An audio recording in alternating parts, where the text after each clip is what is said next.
Hi, I'm Mitch Gallagher. Welcome to Sweetwater Soundcheck. This time out, we're going to record an actual session using the brand new Apogee Element 46 audio interface. I was very curious about this interface because it has no front panel controls whatsoever. Everything is handled via software, and I wanted to see how that actually worked in a session. So I'm bringing in Carr on acoustic guitar and Nick DiVirgilio on cajon, and we're going to record some tracks.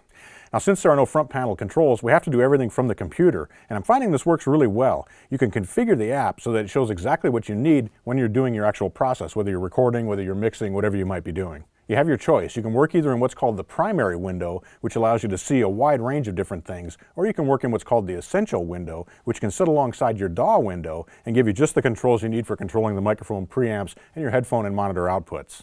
The primary window is this large one here in the center. We can configure this however we like. So for example, we can turn the system settings on and off. We can hide those if we choose. System settings are things like master device, the clock settings, the sample rates, those types of things. We can choose to hide those. We can also look at the device settings, which are how our main outputs are configured, either line or speaker level, the operating level for those outputs, either -10 or +4, and so on. So we can hide those if we don't need those. Now we have our choice of how we view the mixers as well. Across the top here is where we see our metering, and we can also see that we're set up here with 3 microphone level inputs and 1 +4 line level input. We can select the level for each of the inputs here, -10, microphone or instrument, so I'll set that back to microphone, so we have 4 different microphone level inputs. We have 48 volt phantom power, grouping for inputs, stereo linking, and then we also have polarity reverse for each input. At the lower part of our screen, we have access to 3 latency-free mixers, and we can choose which of those we see, and we can route them however we like. So for example, I can choose to hide mixer 3 if I'm not using that. In this case, over here on the right-hand side of the screen, I've got headphone 2 configured to be mix 1, so I'm controlling that down here. For our main outputs, configured to be mix 2, which I'm controlling here in the center. Now if I set this back to mix 1, I could choose to hide mixer 2, and really shrink down what I'm viewing here. It makes my window much smaller. I've got headphone 1, so we can choose what we're feeding there, whether playback from the computer. We have 10 channels of playback from the computer. That'd be from your DAW tracks you've already recorded that you're overdubbing on top of. Now once you have things set, you may not need to have all this control in one place. You can in fact hide this window and just use the Essentials view, which is this one here. This shows us each of the 4 inputs. And again, we can set what we're feeding there, different line level, instrument or mic level. We have control over gain. We can also turn 48 volt phantom power on and off, and etc. Down here at the bottom, we have our 2 headphone outputs and our main output. And again, we can select what's feeding those. So we could choose playback from the computer here, and we have control over our monitor levels here. Now this is very nice because when we open our DAW up, we still have access to those controls. So I'm using Studio One. We'll go ahead and pop that open here. I can set that up so it sits right beside my Essentials window.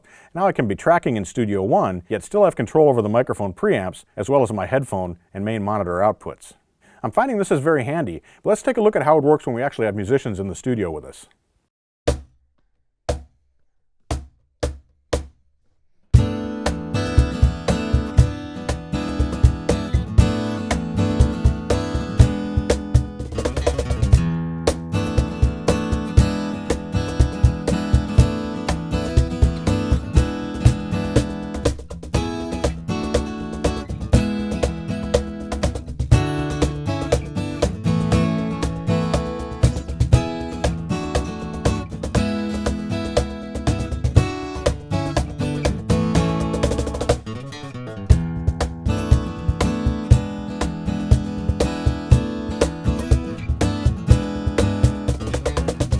As I've been using the Element audio interface, I'm finding that it's very convenient. You could actually set this under the table, it could be in with your musicians, however long your Thunderbolt cable is, you could set it that far away from your computer.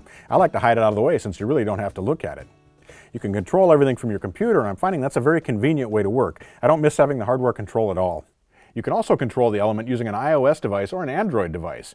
There's an app that loads on, and it gives you all the same features as you have inside your computer. So you can control levels, phantom power on and off, you can stereo link tracks, you can set up your headphone and your speaker mixes, so everything is controllable from right here inside the app. This is great if you have your computer set up in one room, your musicians are in another, and you want to be in there with the musicians adjusting gain levels, changing things inside the app as far as headphone mixes and things go, without having to run back and forth to your computer. A very handy option.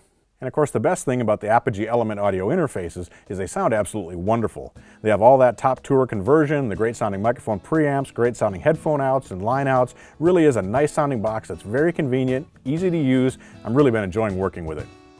Thanks for joining me for Sweetwater Soundcheck. I'm Mitch Gallagher.